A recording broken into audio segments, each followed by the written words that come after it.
Good afternoon and welcome back to the stream. Thank you very much for joining me. I hope you're all doing well. I myself am doing quite well, surprisingly well actually, some might say, because I did the other day for my birthday go and get my ears pierced. Been wanting to get earrings for quite a long time and finally actually got around to it. And having seen a few other people get their ears pierced and seen the absolute hassle they had to go through afterwards, dealing with the piercings, maintaining them, keeping them clean, stopping infections and stuff like that, the amount of pain and ache involved, I was a little bit concerned, I already had a tongue piercing, which I didn't have any trouble with at all, but, it's always good to be prepared for the worst and such. But actually no issues whatsoever. My piercings haven't been bothering me even slightly, which I've received nothing but complaints about from other people who had significantly more struggles when they went and got their pierced. I've been feeling quietly smug about that. I did actually, after the piercing, they had a little wheel you could spin with some prizes on it. And the one I got was a voucher for one free piercing in the future. So with how nicely these seem to be doing, I might just be back here in a month or so to get another one. Not even sure what I would go for, to be honest. I've got, as I said, the tongue piercing, and now I've got the ear piercing, so I can wear earrings too. What else do I even get? The tongue piercing didn't hurt whatsoever, not even slightly. It felt a little weird having the needle go through my tongue, but other than that, no issues.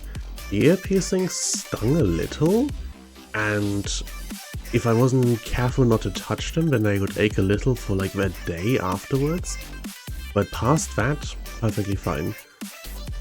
Slightly higher up on the ear, where I might be tempted to get another piercing, I'm a little more worried about, because that's not the kind of soft flesh of the earlobe. It's a little more solid, and as I understand it, a little more likely to actually end up hurting. So I don't know. Do I want to go for something like that? Do I not? It would probably look very nice. I'll have to see. I'll probably want to buy a few earrings first and actually see what kind of style I want to go for. I own a few already, kind of why I went and got the piercings in the first place. But only a few, and I'll want a bigger selection, a bigger variety before I think about more of that. Speaking of thinking though, today we are in fact going to be thinking about magic systems. So let me switch on over to the live scene. Now I don't have a super solid plan for this stream. I was thinking a little bit about the various world building things I've got, if I want to do some more on the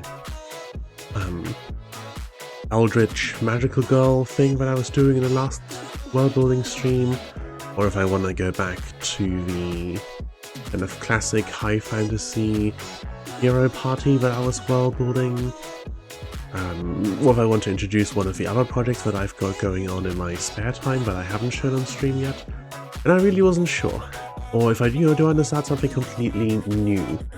And I kind of do, I also kind of don't, because dropping all these new world building ideas in and just going over a little bit of them is fun, but I think it makes for a more interesting stream to have stuff that's either a little more consistent long term, as in keep coming back to the same world, or to have stuff that's useful and interesting on its own in isolation.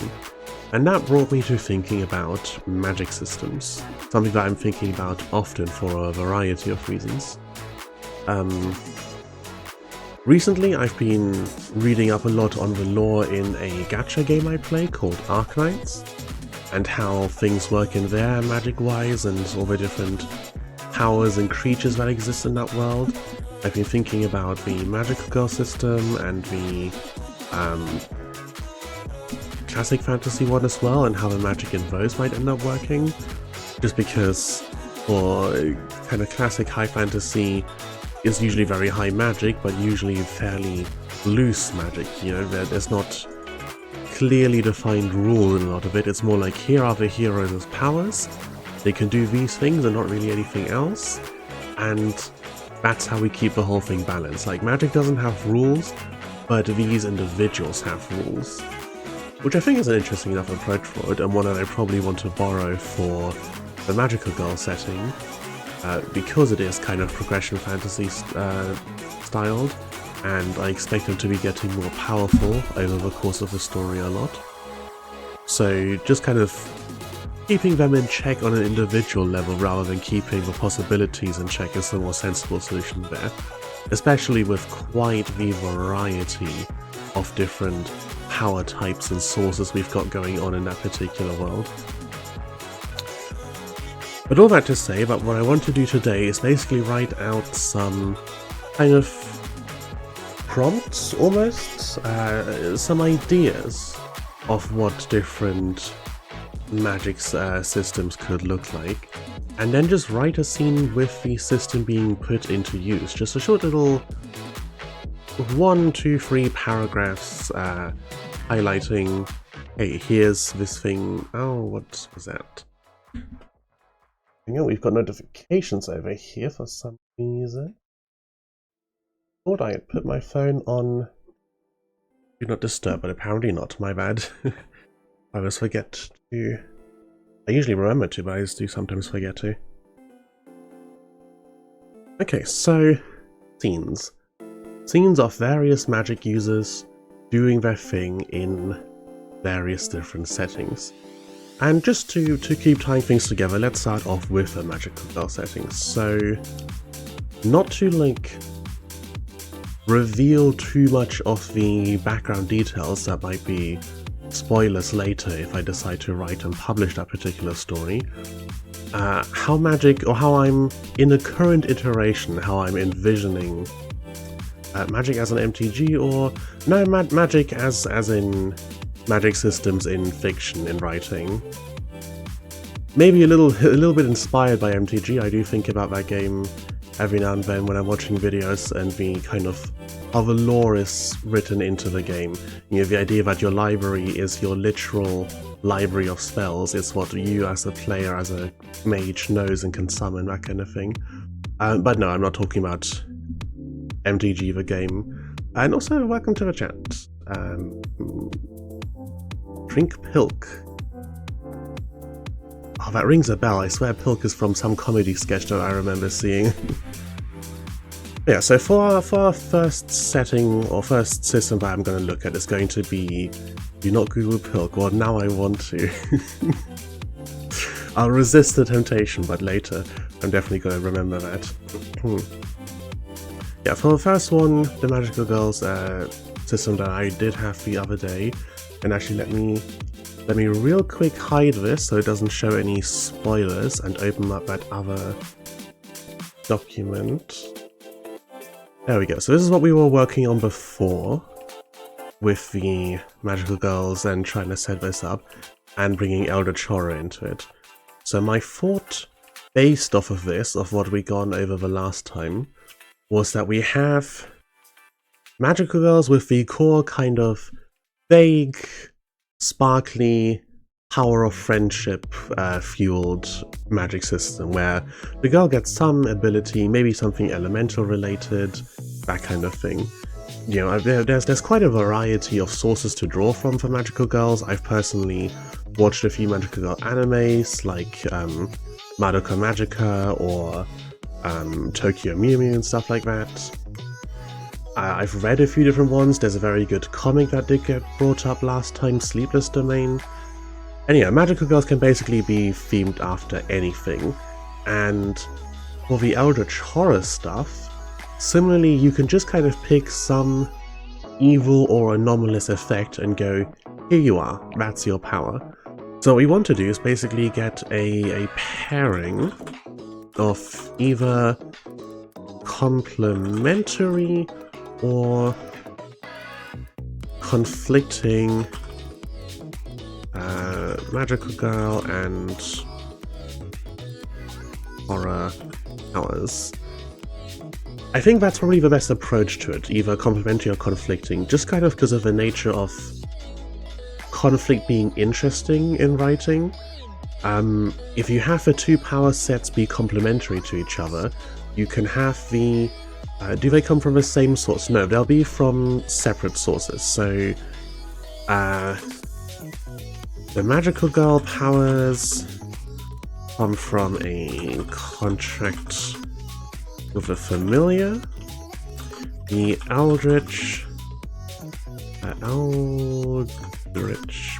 powers come from absorbing or being afflicted by some Eldritch monster. Right, so that's kind of the general premise of this whole thing, is that we combine the two standard setups where a person runs into some kind of magical anomalous nonsense, somehow manages to survive or resolve the situation, and then they get invited to join the organization that normally deals with that kind of stuff. Or they get offered a Magical Girl contract by the familiar that helps them resolve the thing.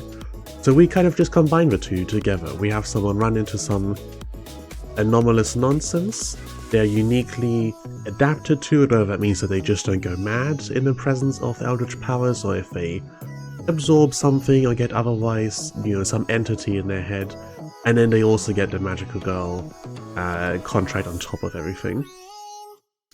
And then yeah, we want them to either complement or conflict with each other, because if they are complementary, then we can explore the kind of fun power interactions. We can really lean into the, I guess, experience of using each magic system and how to apply them into different situations. It's the power fantasy, the lit RPG progression fantasy kind of approach of finding synergies and giving your main character a unique ability that makes them interesting and sets them apart. Whereas if they conflict, you can lean into the horror aspect, and you can lean into the inflicting plot on your characters aspect of writing, Take some poor innocent person you've made up and then put them in a situation, that kind of thing. For the little writing exercise, I don't really know which one would be easier to brainstorm quickly, because the conflicting kind of means that it has to be more thematic to who they are as a person. Would they know all their spells all at once, or how would they slowly learn said powers? That one's still open-ended for the time being. I think I generally prefer Magical Girls as not wizards. There are systems like that. The anime, what's it called? Magical Girl Lyrical Nanoha is kind of in a middle ground of that, where they are wizards, they are mages, and they do have to learn and practice and grow their powers over time and learn spells and stuff like that. But they're also still Magical Girls, so they can just, pull the power of friendships out of their hearts and beam someone with a pink laser. But I think I prefer Magical Girls being like, you sign a contract and you get your powers, and that is how they work. You've got a flat set of abilities, and you don't really get anything outside of them, you just get more mastery with using what you've already been given. Of course, a lot of shows will break that formula over time, with the Magical Girls getting alternate forms or special power-ups later on, stuff like that. The Winx Club cartoon was very big on that. Like every season, basically, the girls got a new transformation that gave them a power-up or gave them some new spells or whatever. But yeah, I think I like to stick to you get a set of powers to begin with. And just from my perspective as a writer, that's a lot easier to work with, because it means that I don't have to come up with strict rules for what magic can and cannot do. As a whole, I can just say magic does whatever, but as an individual, these characters get these powers and they're locked within them. Would certain powers be completely broken if they interacted with each other? Absolutely, but we don't have to worry about that because they'll never get to interact. This power, this person has a special defense bypassing attack. I don't know, some like enchantment they can put on a blade and it will cut through defenses. This other person has an ability that lets them attack at range with a melee weapon. Someone had both of these. If they were learnable magic, that would be terrible, they'd be completely broken. Separate them so the person can only have one or the other, and we don't have to worry about the implications, only if we allow people to use their powers together. And we can pretty arbitrarily decide when that does and doesn't happen. I just realized that I'm doing a lot of gesturing around here, but none of that translates onto the screen, so I've just got the mouse sitting still here. I should gesture on the page instead of gesturing with my hands. So yeah, let's try and think of one of each, maybe. So, complementary. I have been very big into fire powers recently, so maybe draw from that. There's that fantastic scene in the most recent season of Jujutsu Kaisen with fire powers. That was pretty cool. Recently I've been reading a lot of Worm fanfic, and in Worm one of the characters is able to teleport through flames and has kind of mild pyrokinesis. They can throw fire around, but the more fire there is, the less control of themselves they have. They become kind of psychotic as time goes on. So maybe something like that, we draw on those two influences. It's a little bit cliche, the fire character losing control of their emotions and stuff like that, but as I always say, tropes exist for a reason, and it's usually because people like them. So, complementary powers. On the Magical Girl side, they get that their contract gives them... Let's sidestep the losing control of their powers thing a little bit and make it a proxy, perhaps. So their contract gives them the ability to summon fire creatures. I would normally say familiars, but the familiar for a Magical Girl is the thing she makes a contract with, so that doesn't quite work. Their contract gives them the ability to summon fire creatures and control them. The Eldritch... Oh god, I'm gonna misspell Eldritch every single time. The Eldritch influence brings fire to life and makes actual life forms that are out of her. Actually, that's kind of more conflicting, isn't it?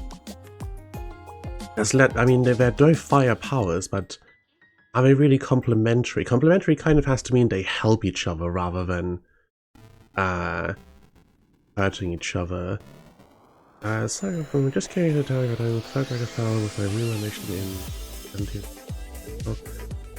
the rest of top 5 Iron Catholic. Oh, from a little while ago when I was doing the Anbernar Gnome campaign. I've not played with Ruinborn myself in that mod, so I don't know how strong they are, how strong they scale, but sounds like you're having a good time of it. Almost at the end date, a lot of people will quit their campaigns long before then. Yeah, I think actually this last bit is probably, it's a cool idea, but I think it's probably more of a conflicting than complementary. There has to be more than just they're both fire influences for it to be really a compliment. So the Eldritch influence brings fire to life. How do we make it still horrible though? It has to be useful, like this has to benefit her in the fight. It has to benefit her directly, but there have to be consequences outside of that to make it gruesome to some extent. So the Eldritch influence brings fire to life. Giving her summons much greater intelligence and strength. Go, I have to check this out when you are done. Alright, you enjoy the rest of your day, and yeah, all my streams get uploaded to a VOD channel if you want to check them out later on. The Eldritch Influence brings fire to life, giving her summons much greater intelligence and strength, but they require fuel to continue existing. Or maybe something about them disappearing when she unsummons them. That's just kind of tragic and would probably make a kind-hearted character simply not use the summon ability. Gain much greater intelligence and strength, but they require fuel to continue existing. And if she empowers them too much, then they will resist being unsummoned, and she has to fight and dispel them. There we go. That I think counts as complementary. It's a flat out upgrade. As long as she doesn't push it too far, then it comes with downsides. And I think maybe that fits the kind of Eldritch theme of dipping into powers that are beyond you and losing control. I think that's pretty fitting for an Eldritch influence. Maybe not quite horror enough, but the horror can come from how the creatures behave and how she uses them, because of course we can make our characters as hinged or unhinged as we want to. And then conflicting. There we go. My first immediate thought is something biology related, just because body horror is a very cheap and easy method to step into something gruesome. But gross healing powers, I feel, has kind of been overdone. It's one of those things where people lean really heavily into healers as kind of soft, kind, pure-hearted, and then there was a massive overcorrection in the other direction, and we ended up with way too many healers that are all different sorts of horrible. You know, it's kind of like with superheroes, where superheroes were all super good, kind-hearted, saving the day, and then we got this like 15-year era of dark, gritty superheroes, which I think we're kind of leaning back from it again in the present, with some of the stuff that's come out recently, but I haven't been keeping as close as off an eye on the superhero scene at the moment. So yeah, biological powers may be a little too easy of a cop-out. So what else? Time powers are another one. That's always pretty horrible when it goes wrong, getting people stuck in time loops or erased from history, that kind of stuff. I mean, the classical magic girl heroine is a kind of, you know, she doesn't get elemental powers or anything like that. She, you know, in a classic elemental party where you've got like the water, wind, fire aligned one, the leader is usually ether, some kind of special immaterial, the magic element, basically. So if we go for something like that, their contract gives them... how would I manifest it in this case, though? Just pink lasers is kind of boring for this. I feel like we can do a little more than that. But we don't want it, or do we want it to be too esoteric? There's not really a limit here, you know. Normally, the powers kind of still have to be at least a little bit cutesy, depending on what kind of show it is. I mean, obviously something like Madoka Magica can veer into some very strange and interesting powers, especially in the side shows, and besides the main one. But I think here, what can I do that strikes the middle ground between this is super weird and wacky, and this is, you know, this feels like a magical girl power set? Something directly fighting related? I guess with the regular show it's usually easier to do the fighting related ones because you can, theme it around the enemies. You know, if your magical girls are fighting dimensional invaders, then she gets a power to reinforce some dimensional barrier and dispel the invaders, you know, something like that. Wish I could go for here, actually. A contract gives them the power to force out corruptive influences and dispel monsters back to where they came from. Okay, and now conflicting. Conflicting, I think, here can mean two things. On the one hand, it can mean something that theoretically synergizes with the main power, but twists it in some horrible way where it actively goes against the original purpose of what it was. So for this, maybe something that traps creatures or damages their home dimension, something like that. Or maybe it swaps out a creature, you don't dispel it, you replace it with something potentially even worse and more corruptive. Or conflicting can mean two powers that pull in completely different directions. So if this is all about keeping things in the dimension they're meant to be in so they don't cause damage to each other, you could make the power to go along with it something that gives you bonuses. Maybe she can absorb the kind of background laws of physics. She gets a kind of attunement to whatever dimension she's in that gives her boosts when there. So one power is like, hey, everything's supposed to be in a particular dimension, let's stick to it and don't cause damage to each other. Whereas the other thing is, hey, you want to go fight them on their own home turf because you'll be even stronger there. But then of course you can't dispel things from a place they're already meant to be, so do you use one power, do you use the other? They're mutually exclusive. Though I think that one's not a very strong example because it's still too usable. They could use their first power when fighting defensively in their own dimension, and then use the other power when they have to pursue someone back into wherever they came from. I think that's still a little too functional to really count as conflicting. What else can we do? Can we expand on this power to make it, to give it more hooks, more levers to push, to make things difficult for this character?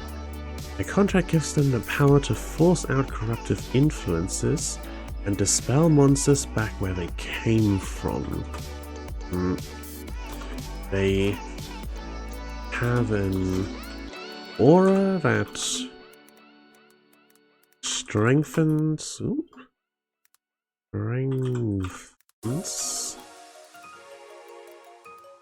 dimensional barriers and prevents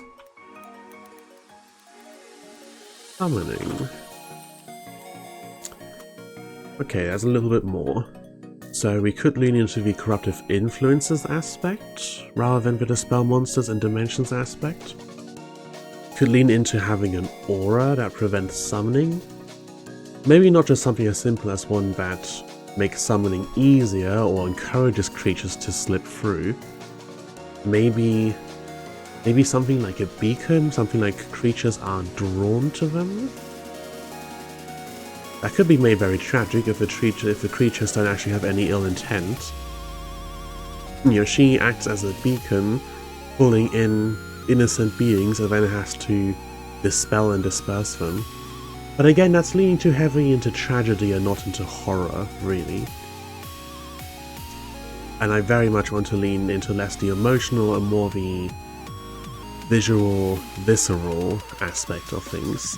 I mean, not visual since I'm writing and not shooting a movie or whatever, but you know what I mean. The descriptive side of things. So, what else can we go for? Maybe I go for the other option I was talking about. Not something that directly messes with this, but more like something that has absolutely nothing to do with it and pulls in a completely different direction. Carrier of either complementary or conflicting power. Magic Golden Harvest.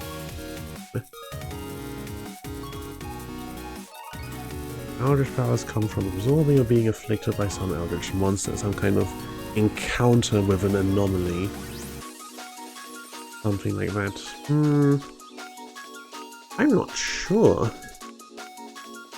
It's kind of made difficult almost by the fact that it is so easy, because you can just pick whatever thing that doesn't match up. You know, basically anything that isn't a strict synergy could be considered a conflict almost, but that's far too lazy. It doesn't add anything to the story, you know.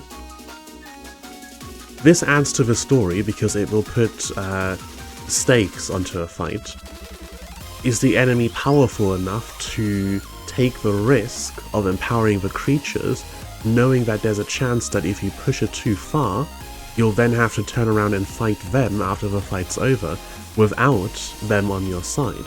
So if you've been pushed far enough to push your powers to the point where you suffer the backlash, you're in no position to deal with the backlash and could make the whole situation even worse than when you began. But if you're careful with it, then this is a strict boost. So here we have kind of a built-in raising of the stakes. This would be fantastic for a story to have. In fact, I'm almost certainly going to take this and make it a side character that the main party can run into, or maybe one of the secondary, tertiary, rotating team members for the main story. But for the conflict, what can this add to the story that I can't add in some other way just as easily? Because the stuff I've been listing so far, where it's mostly tragedy and emotional conflict, that's super easy to add in anyway. We can do that in 1,000 different ways. What can I add into the power set that would be unique and specifically takes advantage of the fact that it's part of the power set? Is there even something like that I can do in a vacuum? Because a lot of the time when it comes to big drawbacks for power sets, it's usually something specific to the character. So for example, lots of anime has a main character who's got some kind of monster sealed inside them, and they can get a huge power boost, but at the cost that the monster gets free and gets to do whatever terrible things it wants to for a certain amount of time. You know, we see that in like the very popular classic anime like Naruto or Bleach. We've seen it more recently in Jujutsu Kaisen in the anime. It's a very well used trope. But I don't think it's one I want to include here. Because specifically, that kind of thing relies on the monster being sealed most of the time, and there's also a certain aspect of the conflict between the wielder and the monster comes from their interactions and their understanding of each other. None of those monsters, none of the 3 examples I've listed, the thing that they're dealing with is a mindless creature. It can be communicated with, it has intent, which makes it that much scarier. It's kind of like having this dark voice in your head trying to tempt you into using it. There is a tabletop RPG system called Sins, which is very good for that, where you have your player character has something called I think it was called a hollow or something like that. Some kind of mental entity, basically, that is a manifestation of the worst and darkest aspects of their personality, and it will take any opportunity it can to try and convince them to give in to their darker nature. With the Eldritch, you kind of want the Eldritch part of it to be unknown. I don't subscribe to the idea that you should never show the monster in horror.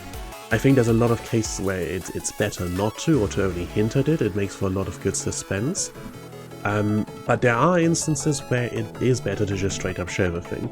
I think there is a certain amount of unexplored space in the horror of a creature that doesn't lurk in the dark. It's something that faces you head on in the light, you know.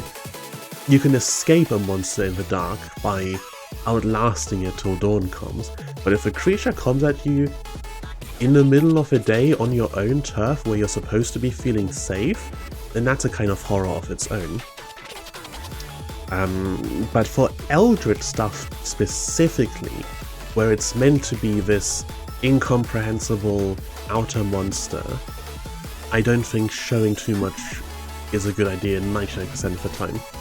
Not impossible, one of my favorite web serials, Catalepsis, deals very heavily with the main character's gradual increase in understanding of how all of the eldritch and theoretically incomprehensible stuff works. But that's a very, very specific case, and I think it takes a lot of setup to make that one work. And I don't know that I could reproduce that here. Especially since the kind of theme for this was supposed to be comedy horror, similar to the Murder Drones animated show on YouTube. Where it's like, yeah, there's lots of death happening all around, but we're also throwing in a few jokes every now and then. Because I enjoy that kind of thing. So, coming back to here.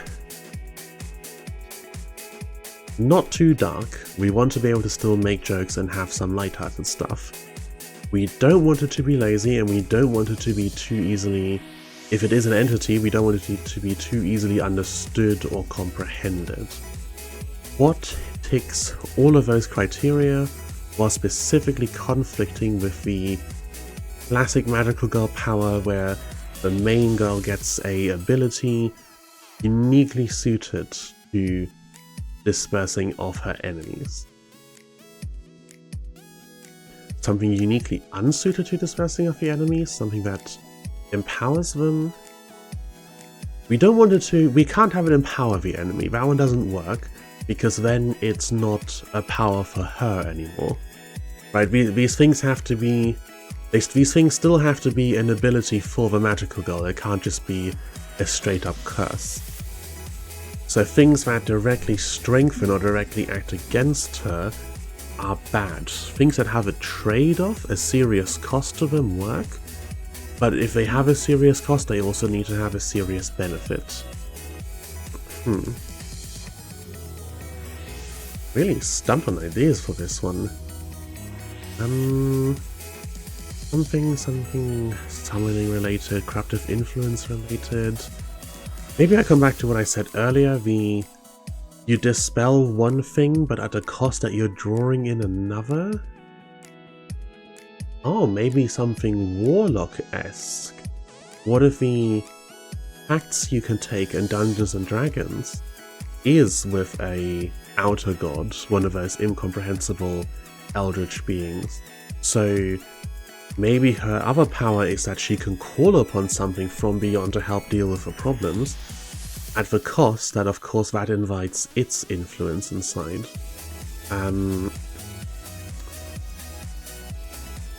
Also, well, let's stick to neutral language. We also have an unintentional eldritch pact that lets them call on a higher power to intervene on their behalf. The entity, the thing, the being, the god. I think entity is probably the most fitting word. The entity will generally resolve the situation in their favor, but often with extensive unintended side effects. That could work. And that's also pretty open-ended. One of the key aspects of the ether-aligned magical girl, the or leader type whose element is just magic in general, is that they can often do complete nonsense. You know, they are the kings of pulling new magical abilities out of thin air.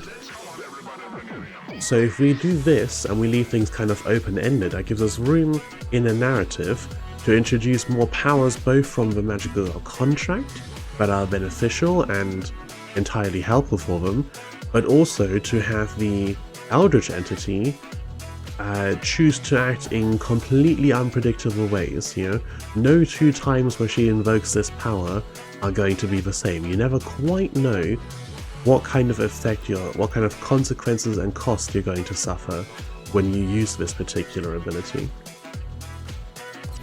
I think that works. Let me just take a sip of my drink real quick.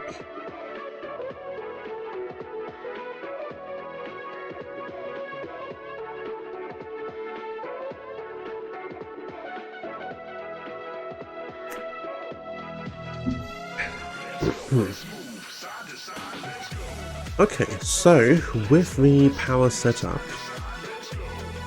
let's think about using them. And try to write a little scene where I put these into practice. Let's do the writing up here. Okay, so first the complementary power set. The contract gives them the ability to summon fire creatures and control them.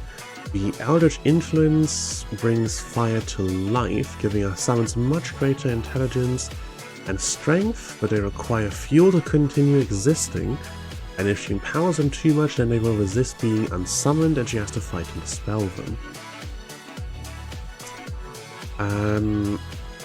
It doesn't quite come across in how I've written this description, but the intention here with they require fuel to continue existing is supposed to be not that she has to like keep providing magic to maintain her empowered summons, but rather that once she goes to unsummon them, if they resist, then they are no longer being maintained by the summoning effect, and now require...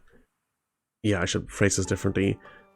And now require fuel, which makes them dangerous because they will go hunt and kill and burn stuff in order to continue existing. Much greater intelligence and strength. But if she empowers them too much, they will resist being unsummoned and she has to fight to dispel them. They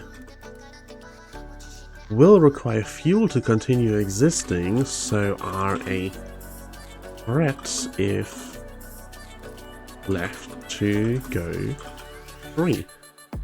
There we go, that's a little more clear on what the intention and purpose there was.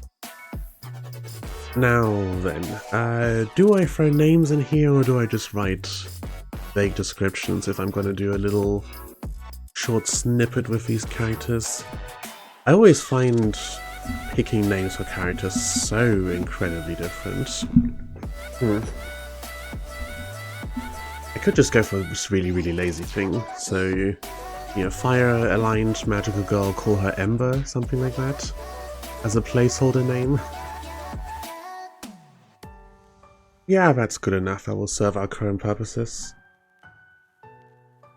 Okay, so, magical girl, we start in media res, in the middle of conflict, and she's fighting a group of things. Okay, so with a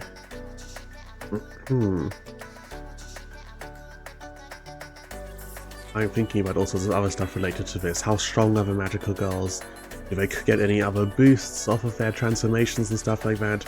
All the world building details that I'll need to make a full world building sheet for later in another document if I want to actually write in this world.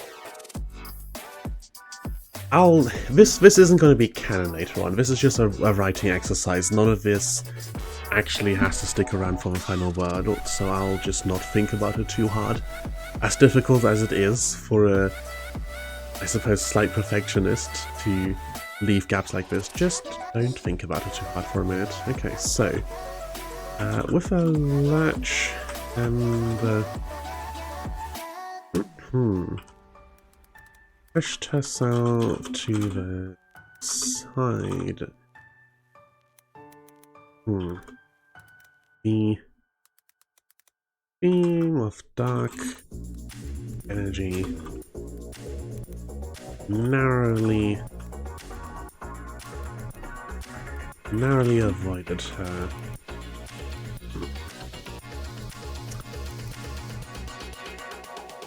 Getting past to strike the wall, she had been taking cover next to. Yeah, with a large ember pushed herself to the side, the beam of dark energy narrowly avoided her, sailing past to strike the wall she had been taking cover next to.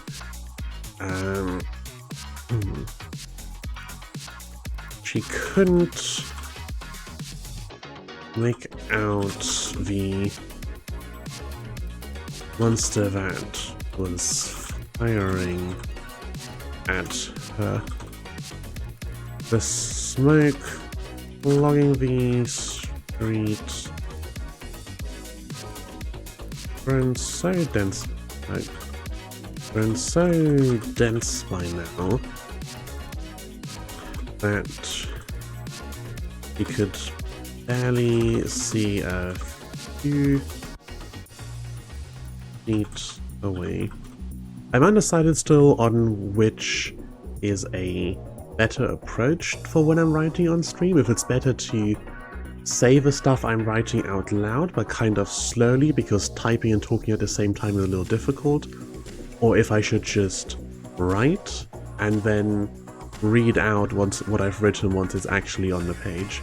For the time being, I'm going to stick to talking as I write, just because I don't want to leave, long stretches of silence. Yeah, the smoke clogging the street had grown so dense by now that she could barely see a few feet away. Without the small amount of feedback from her summons, she would have little idea of what was going on.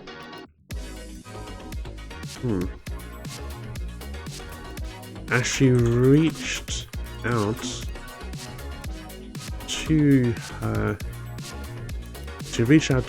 the fire elementals, she felt another one go. The initial what's the good number? Just 10? Small, not quite an army, big for a squad, decent amount to fight a group of enemies with. They're not going to be that strong individually unempowered by her second ability. It wouldn't be as tempting to use otherwise. The initial... let's just say dozen, because it sounds nicer than 10. The initial dozen she had summoned had now been whittled down to 5? Had now been whittled down to 5, but we'll call it less than half. Less than... Honestly, sometimes it feels like writing, or at least editing, is like being a marketing person. You just gotta find, you're still saying exactly the same thing, you just gotta find out how to say it in a way that sounds good to the customer. The initial dozen she had summoned had now been whittled down to less than half. They had managed to take down a few of the monsters, but at this rate, she would be out of... at this rate, she would be out of allies? Not quite the right word. Friends? No, I mean, it's fitting for a magical girl, maybe. She would be out of just summons? I don't want to use the word summon again, so close to where I used it here. The initial dozen she had started with had now been whittled down to less than half. They managed to take down a few of her monsters, but at this rate she would be out of summons before the enemy was out of bodies. She would be out of summons before the enemy, before the fight was over, before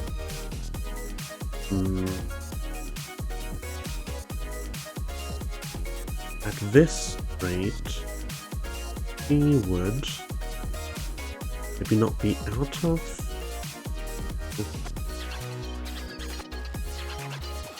At this rate she would be facing, oh, missed an L there.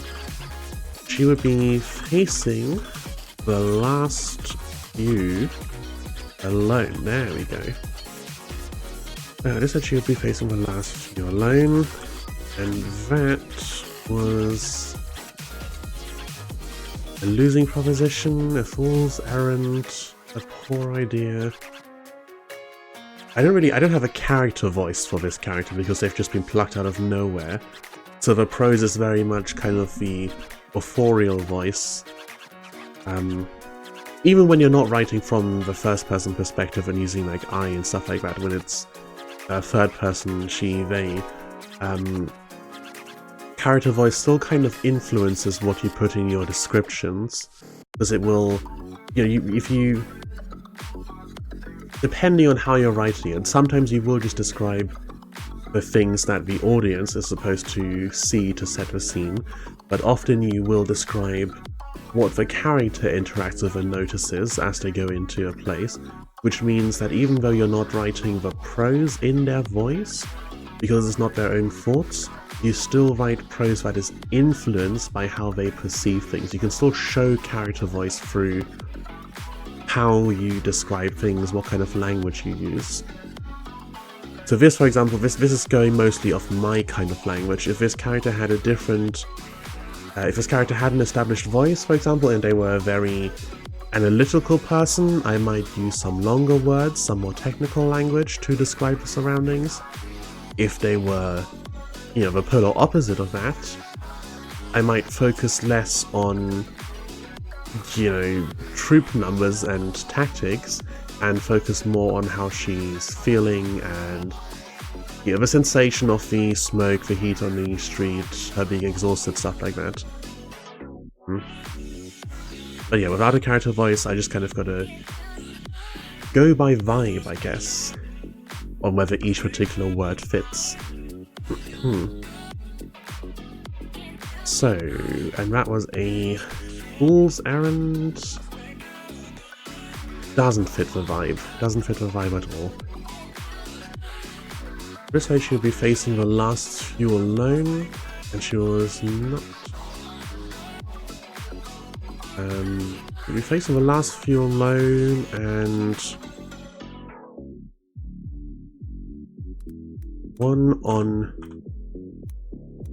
one-on-one combat wasn't her specialty. Never mind 1 versus a group. Versus, I'm pretty sure like VS you can write out as well, right? Isn't it like versus as an actual word?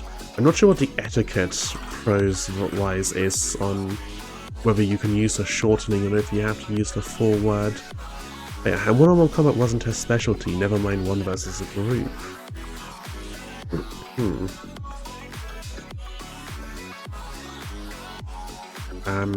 She leapt forward again to dodge another shot out. To dodge another shot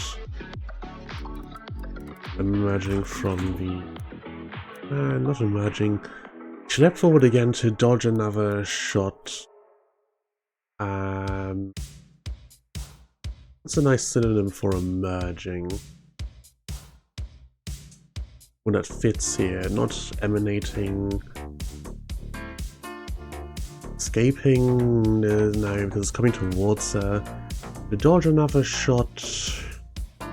Move forward again to dodge. As another shot. Maybe I do go for merged. Merged from the smoke.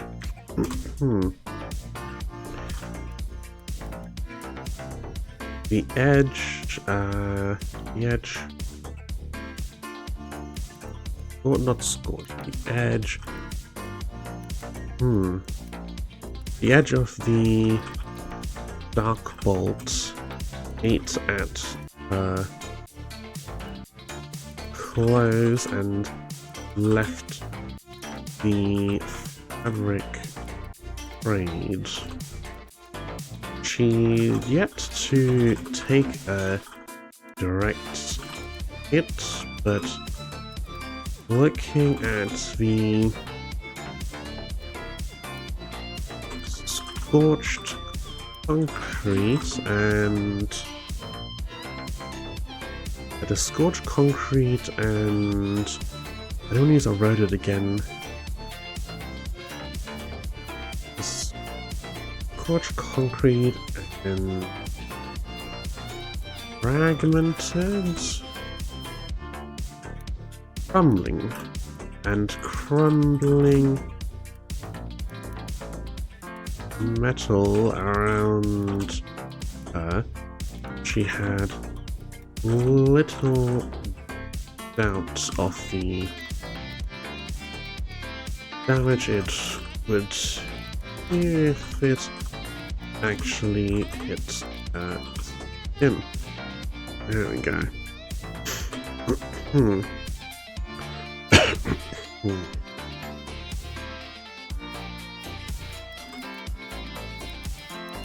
A new paragraph. At this point, Ember was out of options. Trying to pull on her magic only caused a dull ache in her head.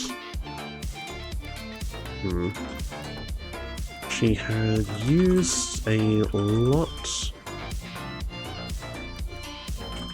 summoning the elementals. Oops. Elementals, and then more throwing fire from back.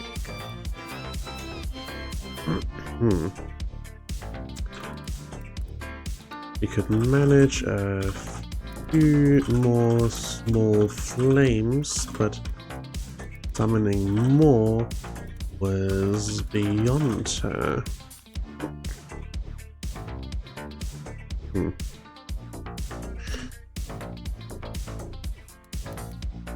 With a sigh, maybe not a sigh. I see the occasional comment on a few subreddits I go to, for like Royal Road and stuff like that, where people discuss various writing, especially indie writing in the web serial format, and apparently characters sighing, smirking, and raising their eyebrows are free actions that are, or free descriptions that are way overused in that particular space, and people are apparently sick of seeing them everywhere all the time. Let me just reset this tracking real quick. There we go.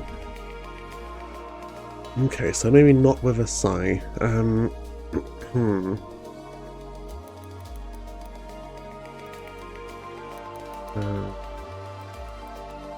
With no other...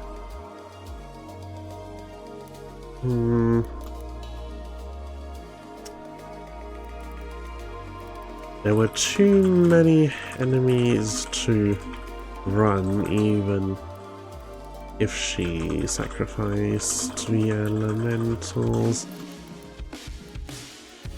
as a distraction.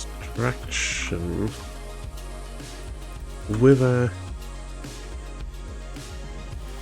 familiar feeling of dread, she let go of her magic and reached instead for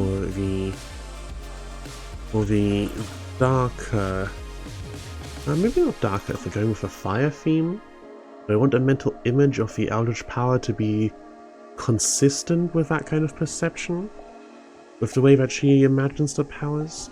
We could do that. With a familiar feeling of dread, she let go of the... Let's put a little description in here. Let go of the warm light of her magic and reached instead for the... What's a good word here? Something fire related? For the scorching, perhaps? The warm light of her magic and reach instead for the scalding. No, I think scalding is specifically for water, isn't it? Scalding. Definition. Very hot, burning.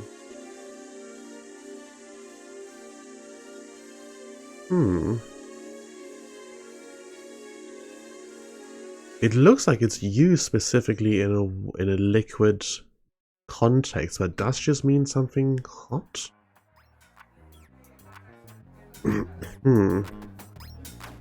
Let's see for synonyms. Scalding. Synonym. Let me just wipe off my glasses as well while I'm at it. There we go. Extremely hot, burning, blistering, searing. Searing, that's a nice one. There we go. And reach instead for the searing heat of... And reach instead for the searing heat hiding behind it. That works, I think. With a familiar feeling of dread, so implying that she's given into this before, perhaps too many times if it's a familiar feeling at this point. With a familiar feeling of dread, she let go of the warm light of her magic and reached instead for the searing heat behind it. Immediately,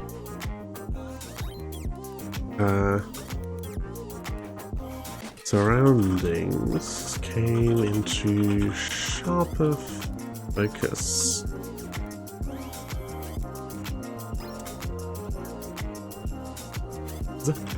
It came into sharper focus where before she had a vague sensation of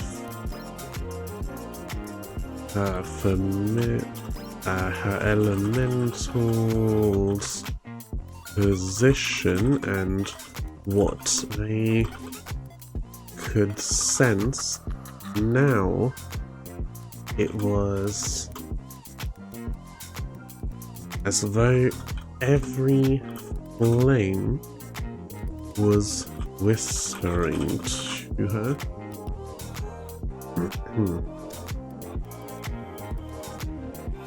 With her expanded senses, Ember realized how far the fight had spiraled out of control.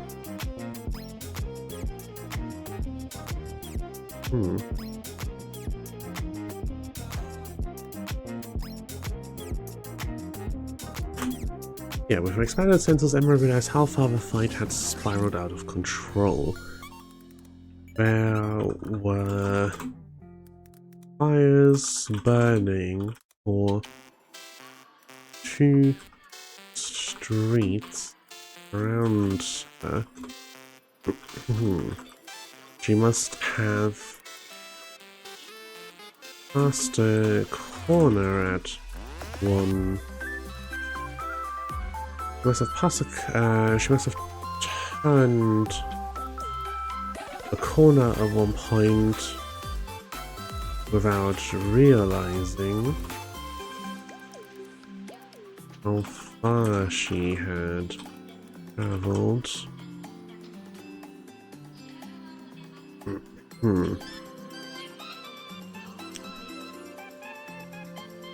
Okay, how do I want to continue from here? So, oh, this has already ended up much longer than I was intending to. I was thinking, a couple paragraphs to just quickly go like, the magical girl uses her fire powers and then enhances the elementals. Just step 1, step 2, and done. And instead I've written a whole setup here.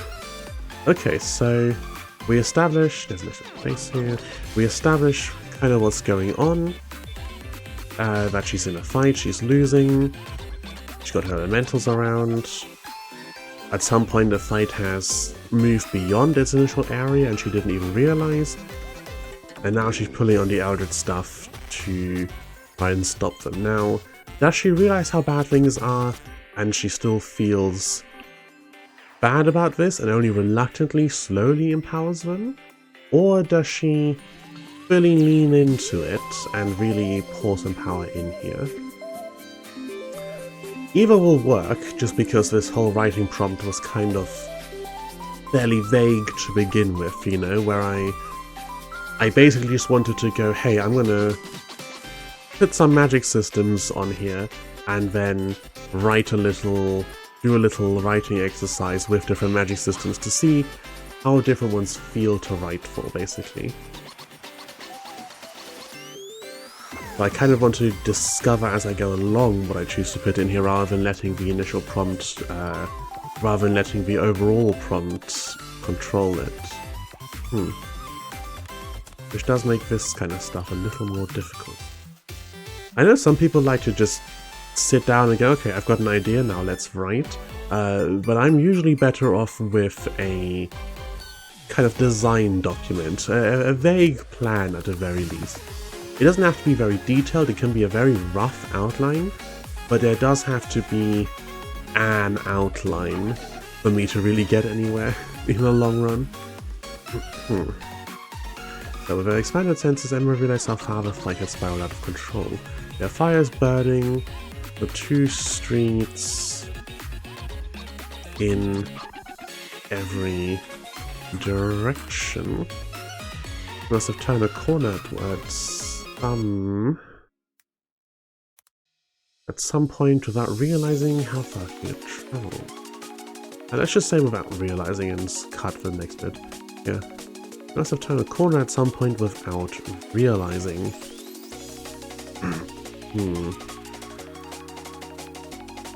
Feeling her resolve.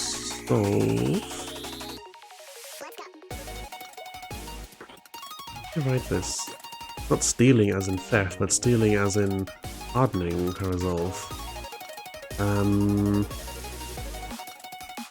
I'll look it up later, I can just use hardening for now. Or strengthening? Maybe not any of that entirely. How else to phrase it? Just have turned a corner at some point without realizing.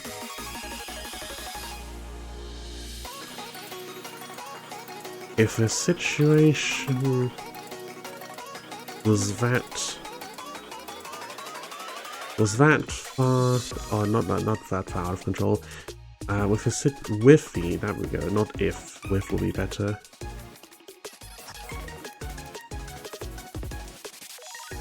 With the situation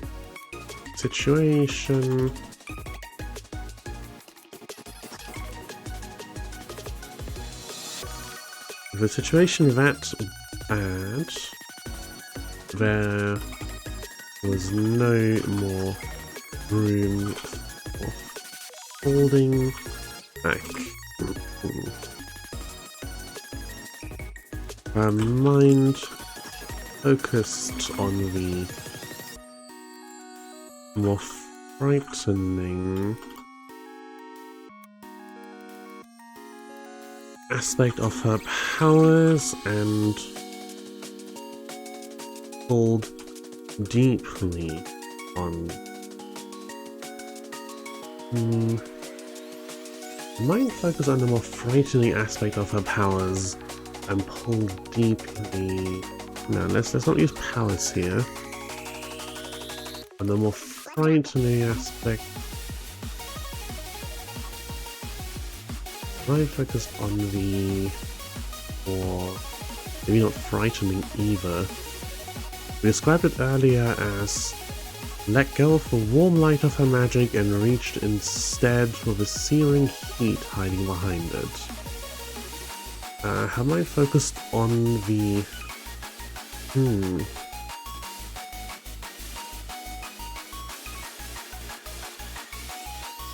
on that darker aspect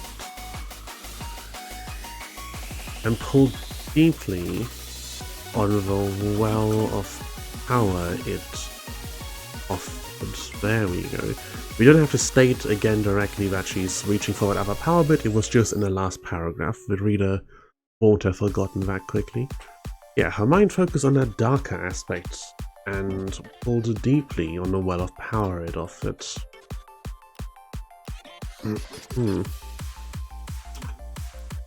Strength flowed freely from her and into the constructs of flame that made up her summon.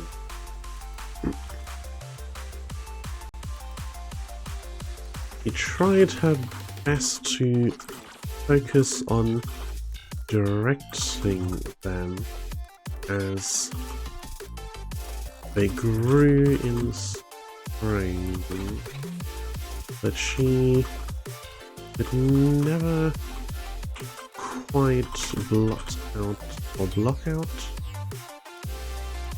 the feeling that followed. She tried her best to focus on directing them as they grew in strength, but she could never quite block out the feeling that followed. The twisting... The wet, twisting sensation as magical...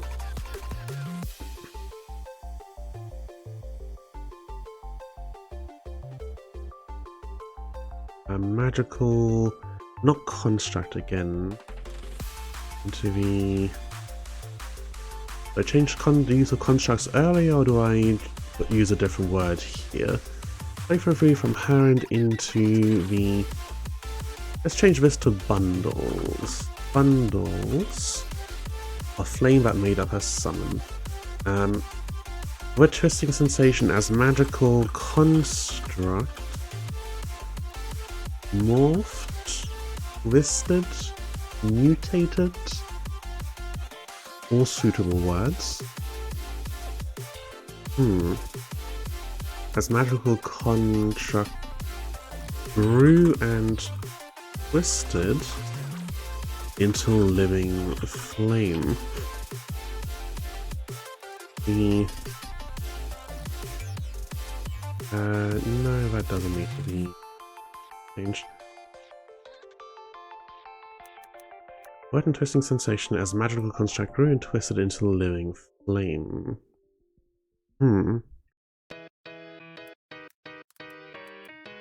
Clearly separated, how should I call them?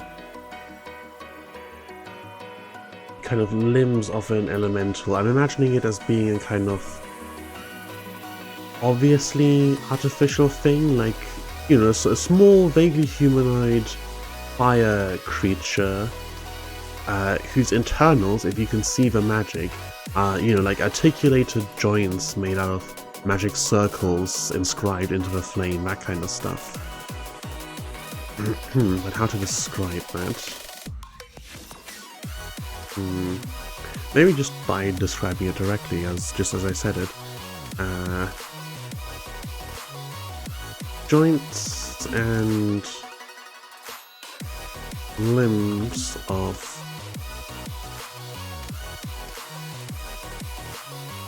carefully designed magic bulged and mutated as their structures broke down and merged? What's a more yucky way of saying merged? Merge.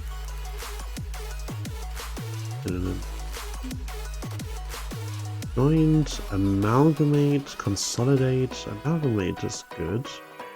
Integrate, unite, unify, combine, incorporate, because less is good. Yeah, so structures broke down and coalesced into arcane flesh. What before had been hollow shells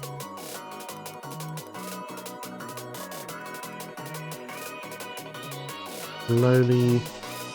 what no, what before had been hollow shells quickly... I used mutate already? Yeah. Use mutated and coalesce. But before had been hollow shells quickly melted in... hang on, have I used melted as well already? Melt... no, it doesn't look like it. But before had been hollow shells quickly melted into amalgams of fiery...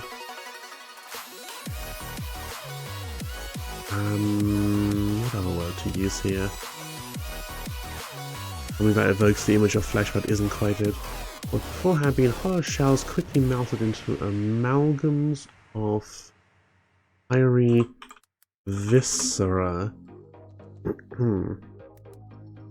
As the elementals took on a life of their own.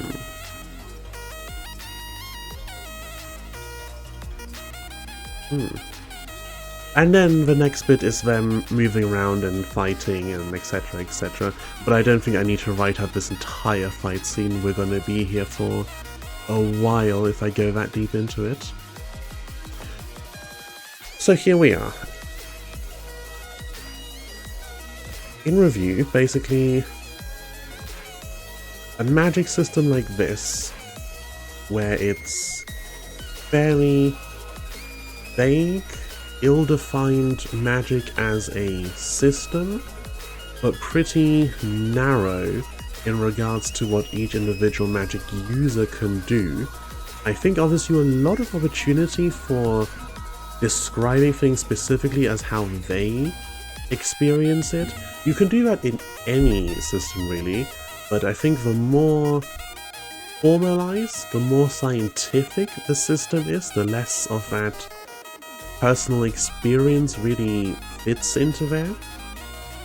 Like if you're writing super hard magic to the point where magic is basically a science and casting a spell means writing out the equation in spell circles, there's not as much room in there for really the sensation of how magic feels, you know, the mana flowing through you, bending it to your will, that kind of thing.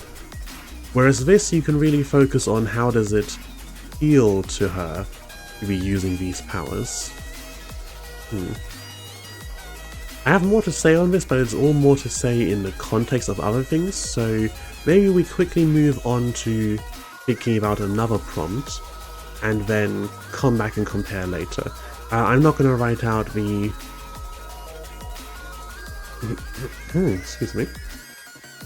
I'm not going to write out the second thing, the conflicting powers, because we've kind of covered the core bit of what we needed here. So, something else to compare this with. We'll want something totally different. So, if this is probably more on the soft magic side, we want something more on the hard magic side.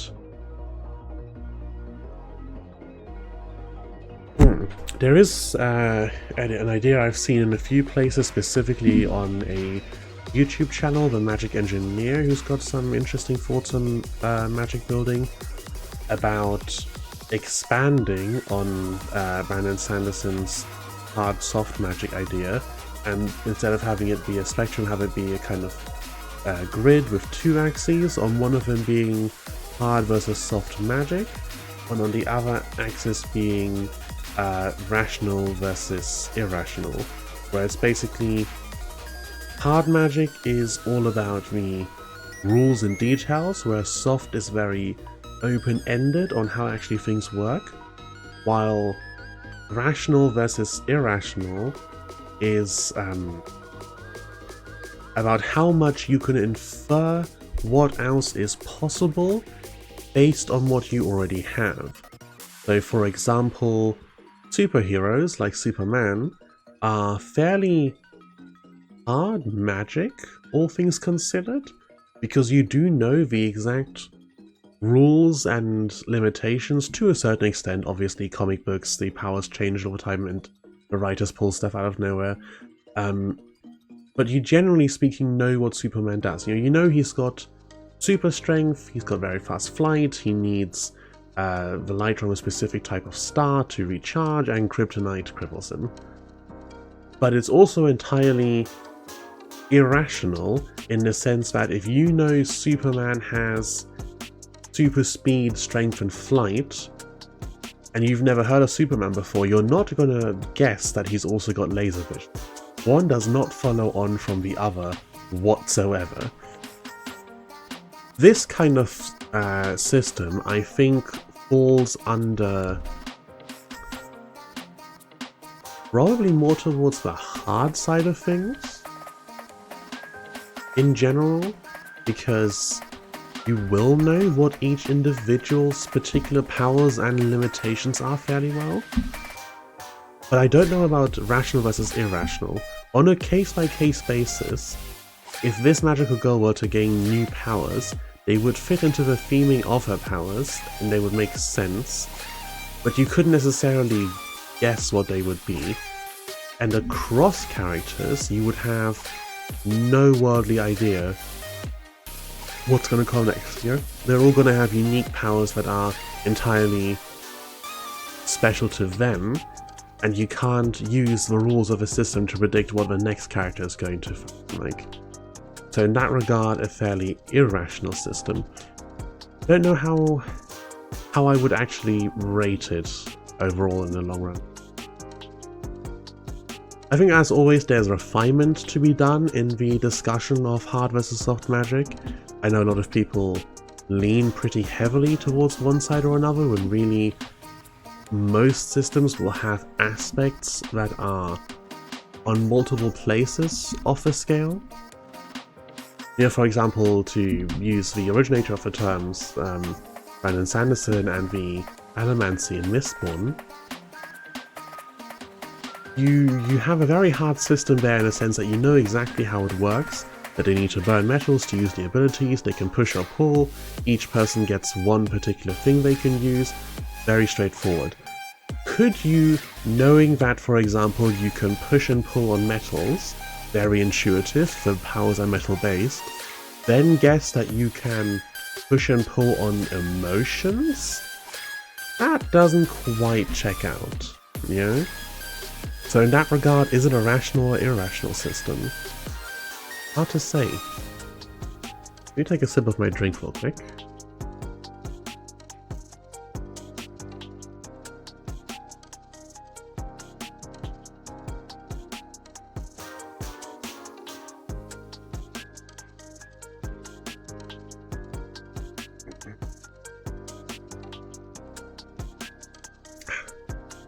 Okay, so for this, we've written something loose on the details of what magic is and isn't allowed to do, but pretty tight on the details of what a character is or isn't allowed to do. So do I do the exact opposite, I guess, for the next prompt? Maybe not. How would that even work? Loose on what a character is allowed to do, but really specific on how the system works? Can you even do that? How would that function if you don't know the rules of magic? How do you know the rules of what each person does? Or maybe it does work, actually. I've never personally watched it, but from what I understand of the show, that would be more or less how JoJo's Bizarre Adventure functions, right?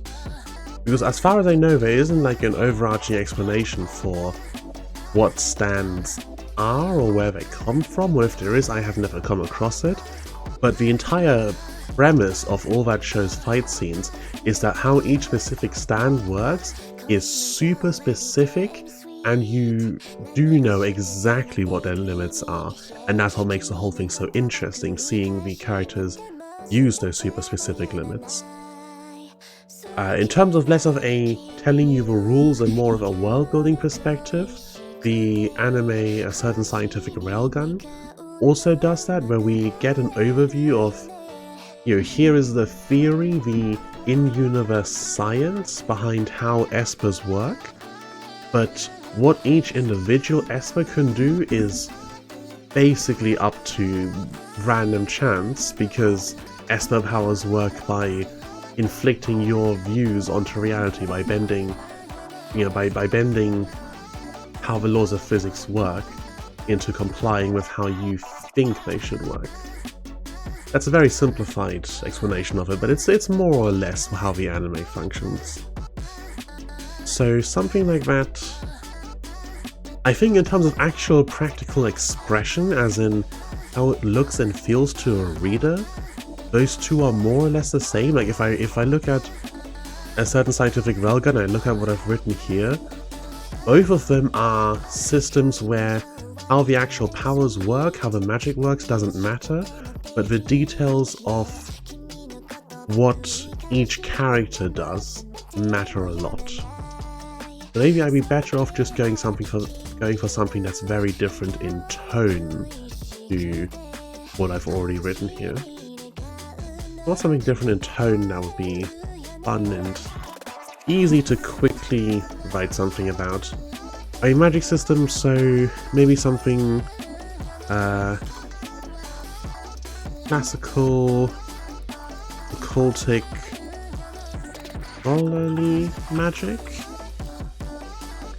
or lit RPG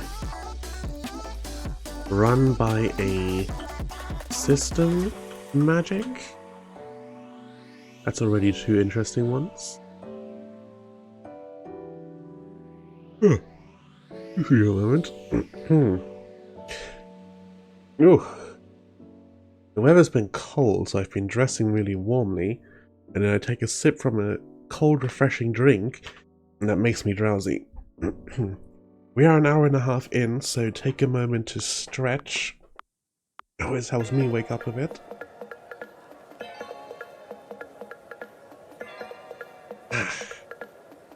Get a little bit of blood flow. It's good for you. I might set up a timer or something at some point to be like, hey, stretch every hour or so.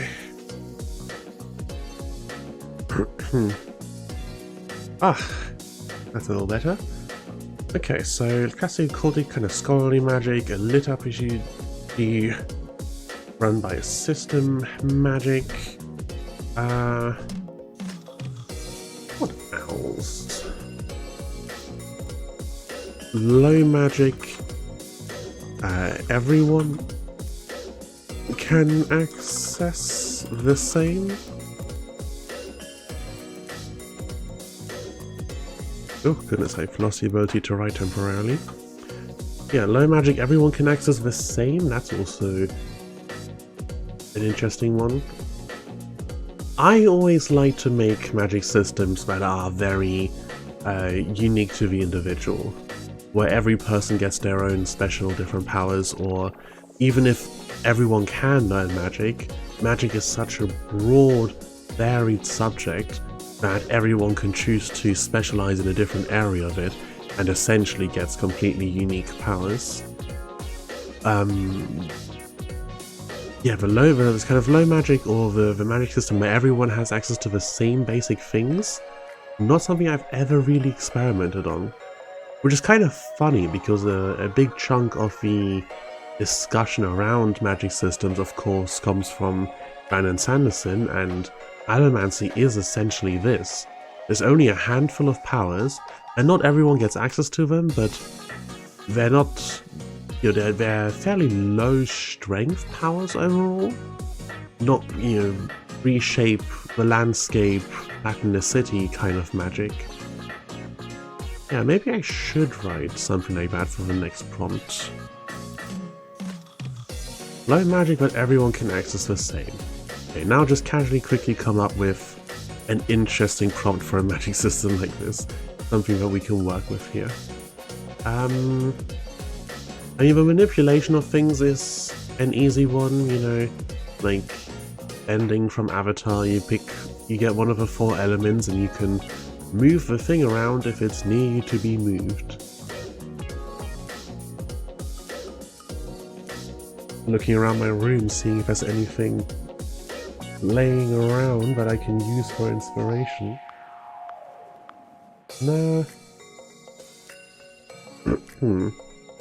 What can we use here? Something small but useful. Maybe everyone gets a tiny teleportation power, like a couple meters range, long cooldown, something like that. That could be interesting. You have to keep track of how often your opponent has teleported so that you know when they're on cooldown, because you gotta choose, do you use your move to attack them or to dodge their attack? There we go, yeah. Okay, a low power teleportability.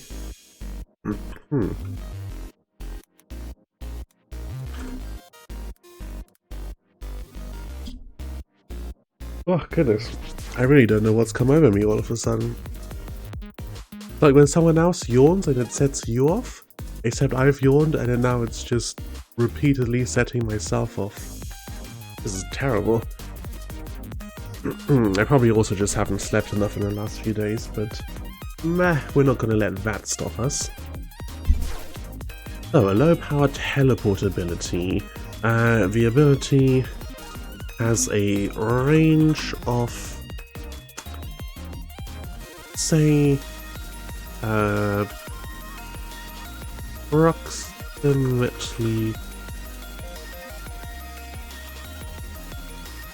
approximately 10 meters.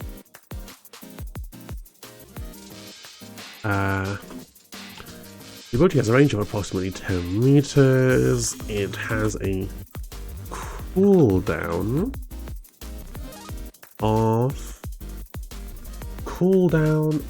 of not too short, not too long. I mean, 10 seconds? 10 seconds is decent, yeah. A cooldown of approximately 10 seconds. Using it requires some effort, but not so much that it would fire someone out quickly. So for example, if you're teleporting every 10 seconds for like several minutes at a time, you can do that. It's not going to exhaust you that quickly. If you're teleporting all day long, then yeah, that will exhaust you, but if a sort of time frame covered by a fight, you'll be absolutely fine. You can just keep hopping around every 10 seconds. Okay, that's a very quick, very simple premise, so we're gonna get right on into the prompt. Character names.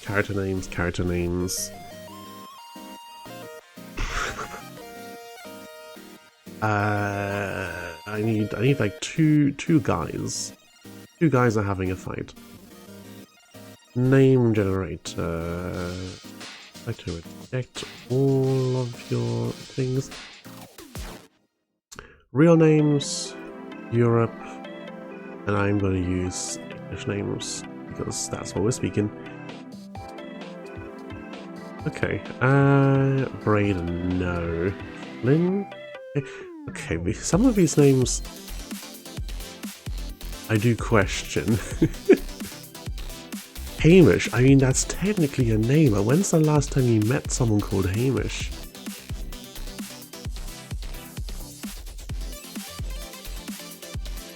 Oh, Dylan, there we go. Dylan's one, maybe.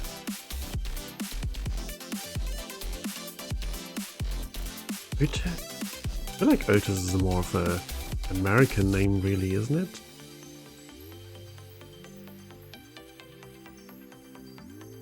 Oh man, this feels like I'm not seeing names on here that I'm really familiar that I commonly see used at all.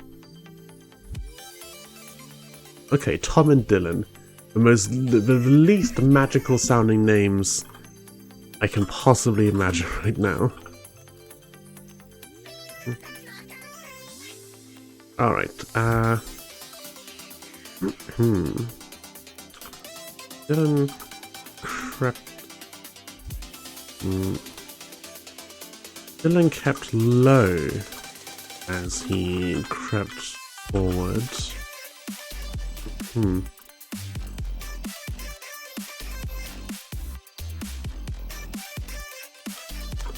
His eyes flickered across the room with each step he took, watching for any sign of movement. For any sign of movement. Now, will there be any sort of telltale indicator that someone is about to teleport next to you? Will you be able to tell that they're about to exit a teleport, or do you just have to? Do you have to find where they're looking at you from so that you can see them disappear and be prepared for it? Otherwise they appear right next to you and you've got to react. Can you reorient yourself with a teleport? I'm going to say no. Teleportation is one of these iffy powers where it brings up questions of, like, you know, physics on a large scale. If you teleport from one side of a planet to the other, do you appear upside down? Or does your frame of reference spin around in relation to the planet? How does that work? Doesn't quite make sense. But we ignore that here. It's only a short-range teleportation ability anyway. I'm gonna say let's make this more dangerous. They have to spot each other. They have to see the person disappear, otherwise they just disappear on top of them. But because they can't change their orientation, the person who teleports does have to, like, be in position to strike, and then has to teleport and go for the strike quickly enough. And maybe, since they can't change their orientation, if they're facing towards the person, then they have to teleport directly forward. You want to teleport, if you're looking at someone, you want to teleport behind them, you're going to appear behind them, facing the way you were facing, which means you now have to turn around. Okay. Dylan kept low as he crept forward. His eyes flickered across the room with each step he took, watching for any sign of movement. He kept one he kept his stance side on with one arm slightly extended behind him. It wouldn't be enough to stop Tom getting a hit in if he was quick about it. But hopefully it would give him a moment's warning to protect his neck.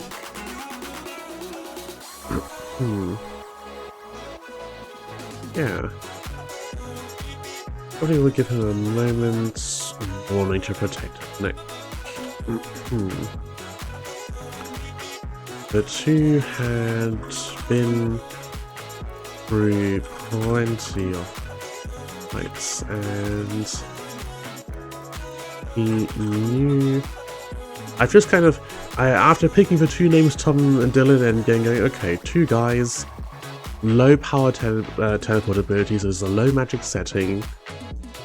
My immediate thought was some kind of like two criminals, gangsters or whatever, killing each other over some disagreement. I'm imagining like, you know, Peaky Blinders style London, industrial London street gangs, that kind of thing.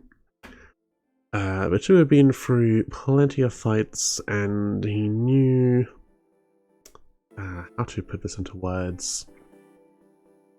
Basically, he knows that his opponent is good. No, maybe let's scrap this sentence. Wouldn't be enough to stop Tom getting hit when he was quick about it, but hopefully will give him a moment's warning to protect his neck. Or maybe something about that? The two have been through enough fights that he...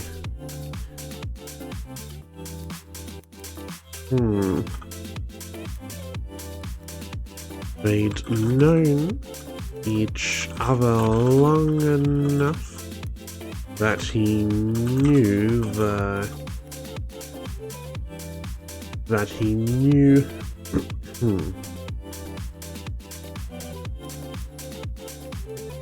Tom wouldn't hesitate.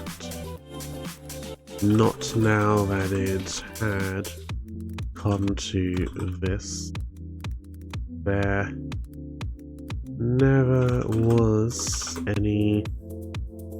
Not now that it had come to this. What are you... No, that's not how that is done, Google spell check. Not now that it had come to this. There never was any room for negotiating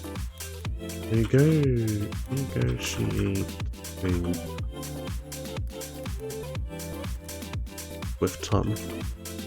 And this is what I was talking about earlier as far as like character voice is concerned, where for this one here I really didn't have much of an idea of what kind of person Ember is, so the way I'm writing here, the way I'm describing things, is just kind of the authorial voice, whereas here we have a bit of a setting, a bit of a style to it. The way I'm imagining these people influences how I describe the action around them quite a bit.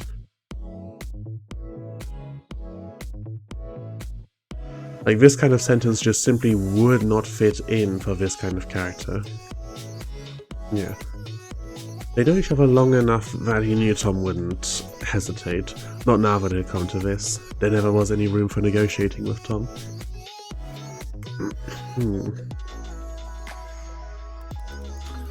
But then he wasn't much better.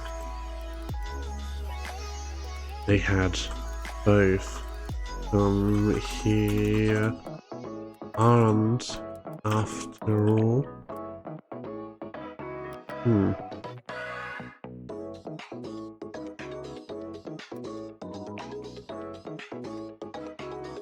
A sudden creak was all for warning. Sudden Creek was... Is that not how Creek is spelled?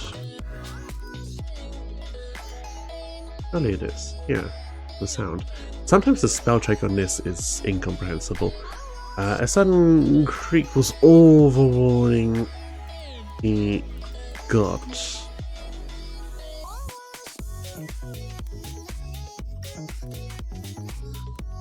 Before he felt a rush of air behind him.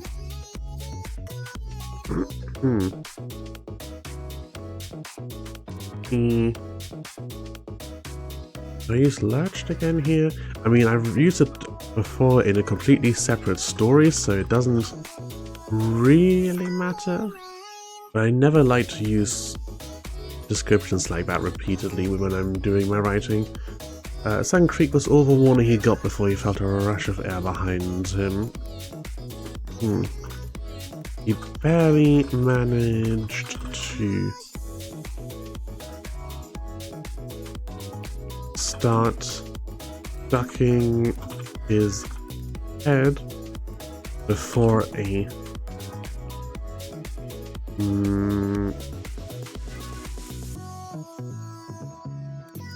searing pain. He barely managed to start ducking his head before a searing pain cut across his arm.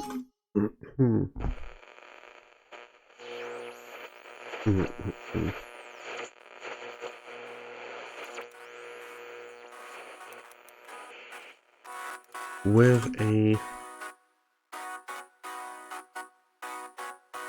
He barely managed to start ducking his head before...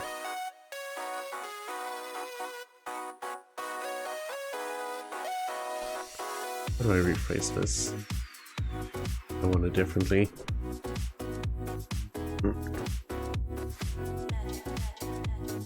I want to put next with a grunt of pain, etc, etc, etc. So he barely managed to start ducking his head before...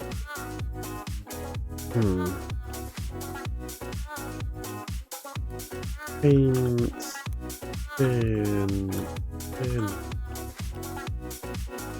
Suffering, agony, affliction, torture, torment, no.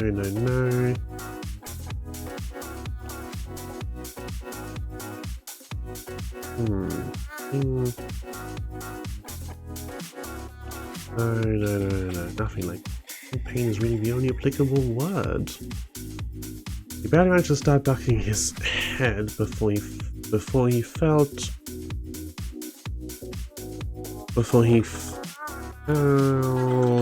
the blade slash across his arm. With a grunt of pain, he turned on his former... With a grunt of pain, he turned on his former friend and thrust his own knife forward.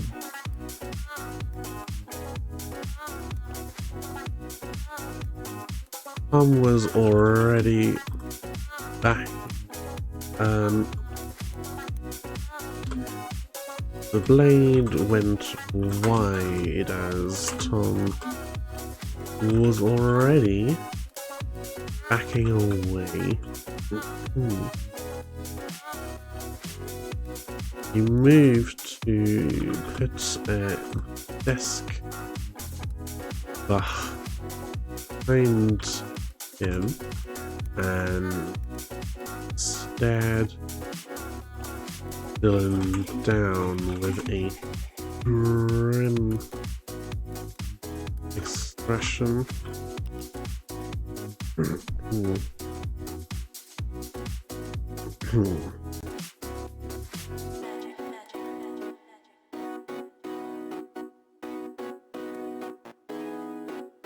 Dylan pulled back and stood up as as he started counting down seconds.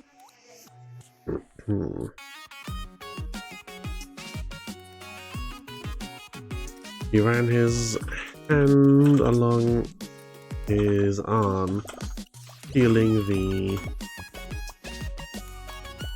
damage, while the two stared each other down.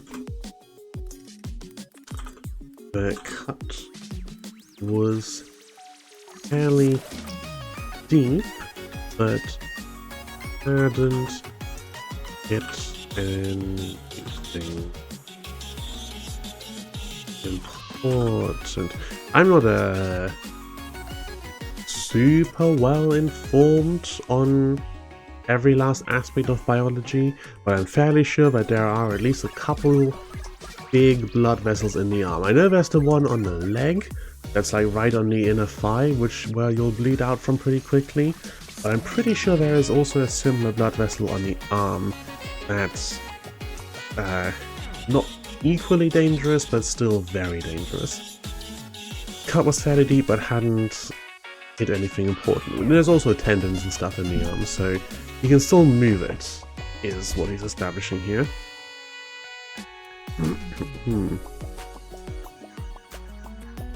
The cut was fairly deep, but hadn't hit anything important. So that probably... no, I was going to put in something about like that probably not being a kindness on Tom's part, but more just him being careful about this fight. But I think we can establish that without saying it explicitly, just in the way these two behave towards each other. It's always a bit of a balance in trying to figure out what you want to show instead of tell, and what maybe is better just telling, you know? Because even if you're trying to show and not tell, you're still telling some things. Like you tell someone's physical reactions to show their emotional state, you know? You could do that the other way around if for some reason the scene demanded it, or if for some reason it was appropriate for your particular story. In this case, I'm going to be sparing with my descriptions of how these guys are feeling about themselves, about each other, about the situation. But I want to show how they interact with each other, how they respect each other, etc. through kind of the steps they take in the fight. The cut was fairly deep, but hadn't hit anything important. Then pulled back and stood up as he started counting down seconds, ran his hand along his arm, feeling the damage down.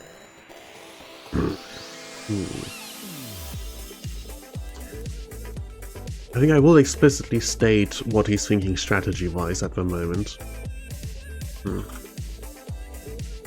There'd be no getting behind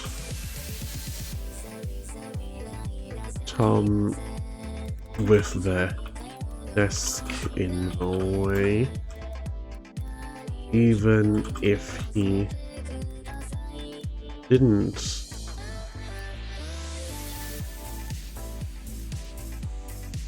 Even if he would.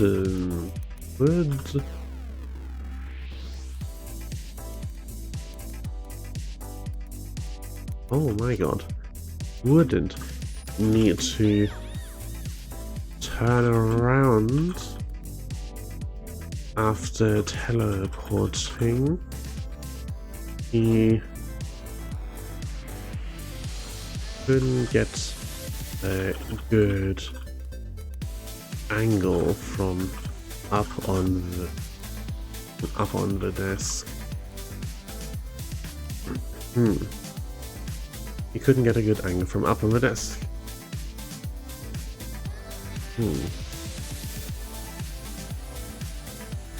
Both men raise their knives as the seconds ticked down.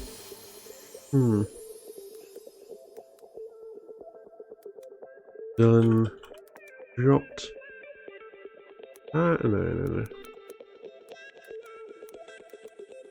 Tom dropped slightly into a fighting stance while Dylan stayed right.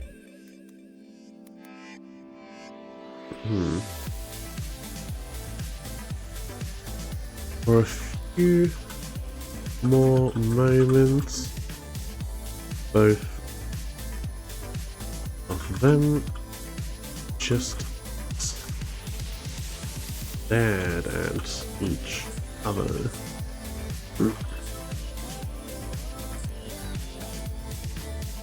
Then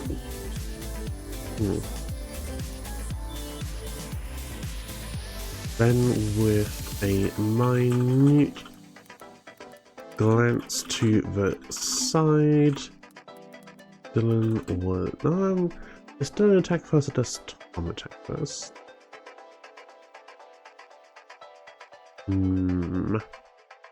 Let's say Tom attacks first. Then with a minute glance to the side, Tom was gone. Then spun and slash at the air, but met.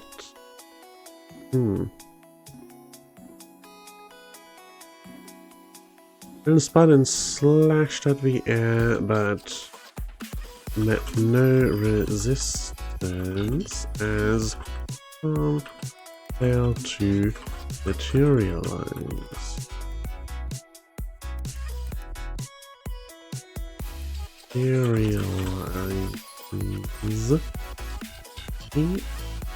God. Tom failed to materialize.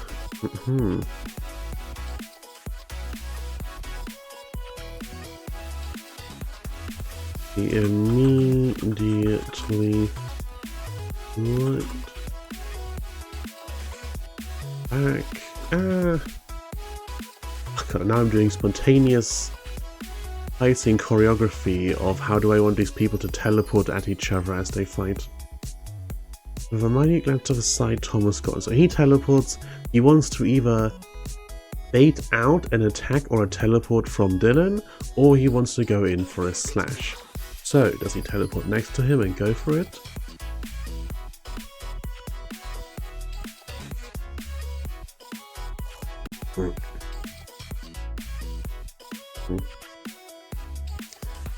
Then, with a minute glance to the side, Tom was gone. Dylan...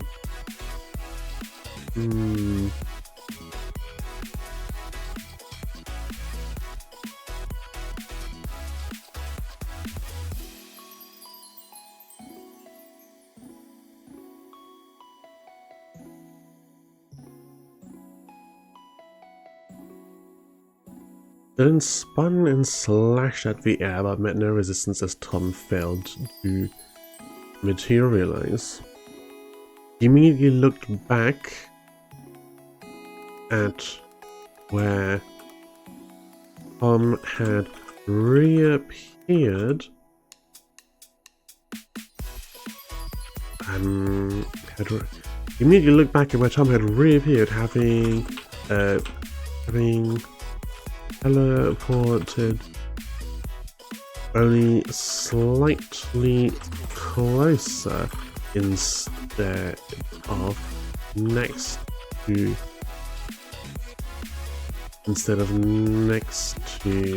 Dylan with a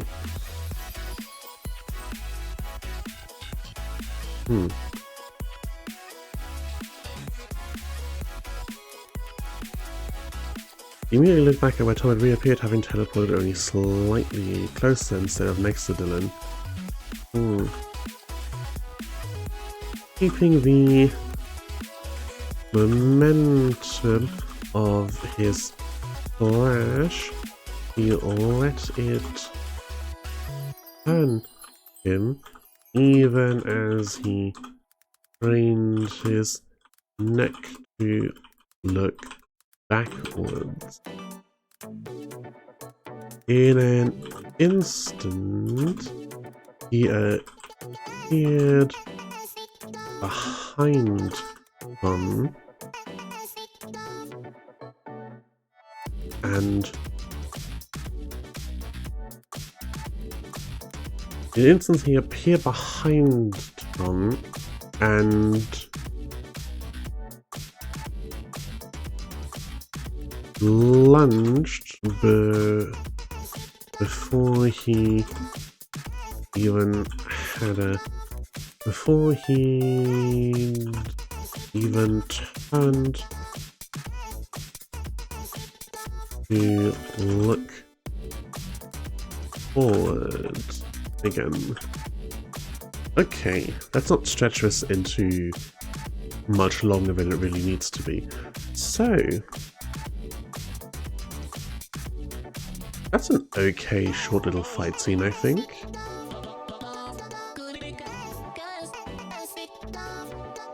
Yeah, skimming through it, I'm quite happy with that. Let me read through both of them in their entirety now that they're written, and then kind of compare notes on the two. So, first this thing. With a lurch, Ember pushed herself to the side. The beam of dark energy narrowly... Restart. With a lurch, Ember pushed herself to the side. The beam of dark energy narrowly avoided her, sailing past to strike the wall she had been taking cover next to. She couldn't make out the monster that was firing at her. The smoke clogging the street had grown so dense by now that she could barely see a few feet away. Without the small amount of feedback from her summons, she would have little idea of what was going on. As she reached out to the fire elementals, she felt another one go out. The initial dozen she had started with had now been whittled down to less than half. They had managed to take down a few of the monsters, but at this rate she would be facing the last few alone. And one-on-one combat wasn't her specialty, never mind one versus a group. She leapt forward again to dodge as another shot emerged from the smoke. The edge of the dark bolt ate at her clothes and left the fabric frayed. She'd yet to take a direct hit, but looking at the scorched concrete and crumbling metal around her, she had little doubt of the damage it would do if it actually hit her skin. At this point, Ember was out of options. Trying to pull on her magic only caused a dull ache in her head. She had used a lot summoning the elementals, and then more throwing fire from the back. She could manage a few more small flames, but summoning more was beyond her. There were too many enemies to run even if she sacrificed the elementals as a distraction. With a familiar feeling of dread, she let go of the warm light of her magic and reached instead for the searing heat hiding behind it. Immediately, her surroundings came into sharper focus. Where before she had a vague sensation of her elemental's position and what they could sense, now it was as though every flame was whispering to her. With her expanded senses, Ember realized how far the fight had spiraled out of control. There were fires burning for 2 streets in every direction. She must have turned a corner at some point without realizing. With the situation that bad, there was no more room for holding back. Her mind focused on that darker aspect and pulled deeply on the well of power it offered. Strength flowed freely from her and into the bundles of flame that made up her summons. She tried her best to focus on directing them as they grew in strength, but she could never quite block out the feeling that followed. The wet twisting sensation, magical construct grew and twisted into living flame. Joints and limbs of carefully designed magic bulged and mutated as their structures broke down and coalesced into arcane flesh. What before had been hollow shells quickly melted into amalgams of fiery viscera as the elementals took on a life of their own. Then the second one. Dylan kept low as he crept forward. His eyes flickered across the room with each step he took, watching for any sign of movement. He kept his stance he kept his stance side on, with one arm slightly extended behind him. It wouldn't be enough to stop Tom getting a hit in if he was quick about it, but hopefully it would give him a moment's warning to protect his neck. They'd known each other long enough that he knew Tom wouldn't hesitate. Not now that it had come to this. There never was any room for negotiating with Tom. But then he wasn't much better. They had both come here armed after all. The sudden creak was all the warning he got before he felt a rush of air behind him. He barely managed to start ducking his head before he felt the blade slash across his arm. With a grunt of pain, he turned on his former friend and thrust his own knife forwards. The blade went wide as Tom was already backing away. He moved to put a desk behind him and stared Dylan down with a grim expression. Dylan pulled back and stood up as he started counting down seconds. He ran his hand along his arm, feeling the damage while the two stared each other down. The cut was fairly deep, but hadn't hit anything important.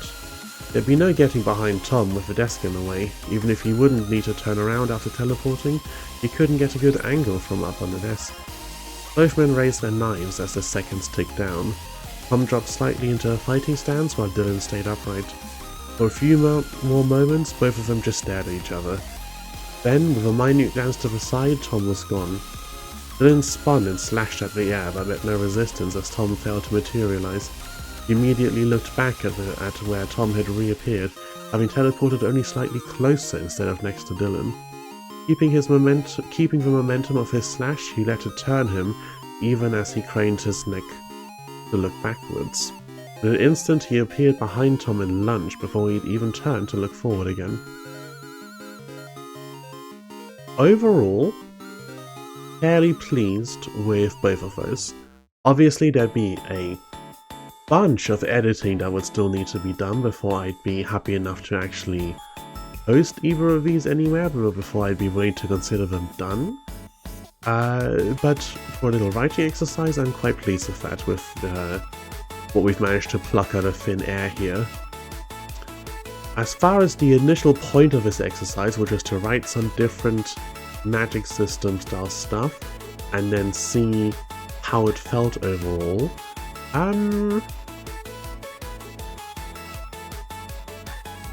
these do feel different, but I think they feel more different in terms of the voice I put into it than anything else. Yeah, I think the fact that I had a much stronger kind of character voice, a much stronger idea of the setting and feeling for this second one, is what lets it feel different from the first one.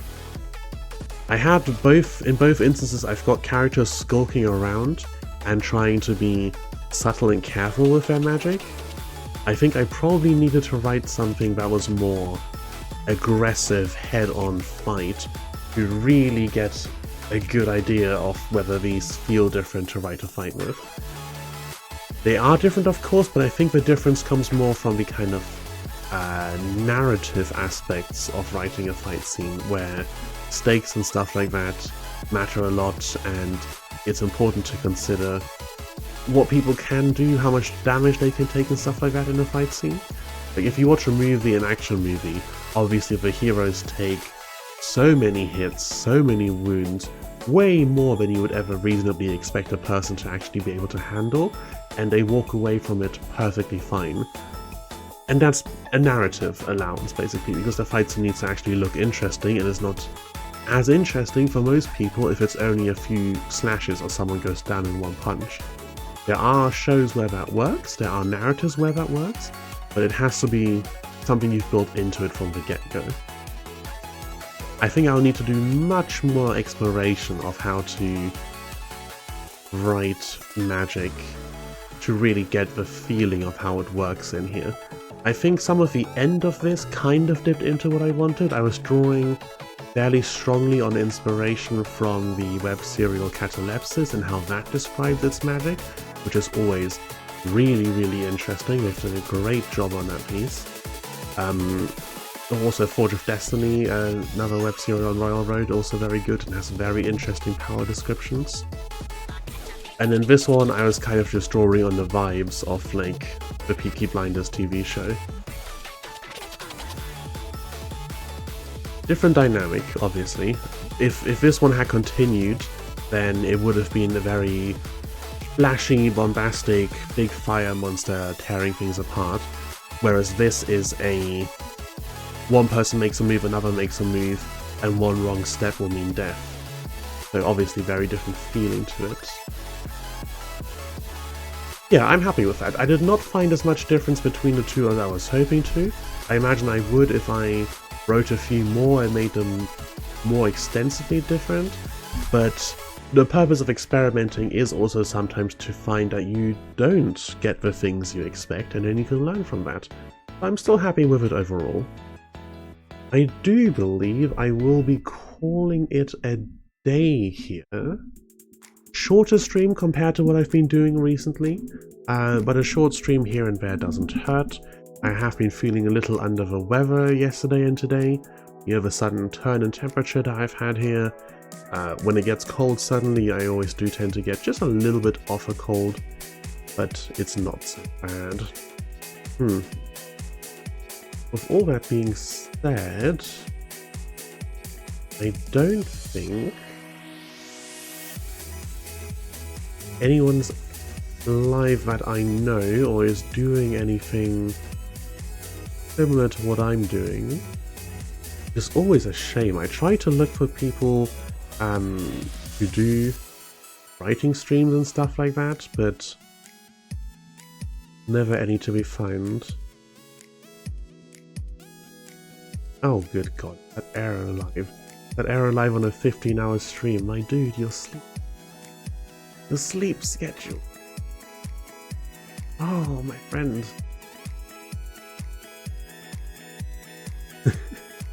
I mean, hey, who needs sleep anyway? Alright, we're gonna raid into Arrow because Arrow is great. I do hope we can reschedule our EG4 collab that we were gonna be doing sometime. Next week there's going to be almost certainly some EU4 continuing that Horde game. There's absolutely certainly going to be more Shapes 2 because that game has me. I love it so much.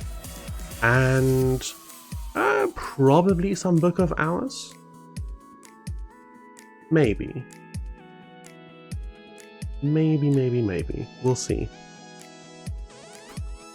Besides that, I don't think I've got any announcements to make. I am this week's, or technically today's, video that was supposed to come out probably going to be up tomorrow. I'm thinking I'm going to be changing my upload schedule to actually be on Saturdays, just because having it during the week has caused me some scheduling issues. And to resolve those, I think it might just be easier to make it a Saturday upload instead of a Friday upload. We'll see. I'll post a video tomorrow, and then in 2 weeks' time we'll see how I feel about it. Yeah. Anyway, for now, thank you for watching, and I'll see you next time.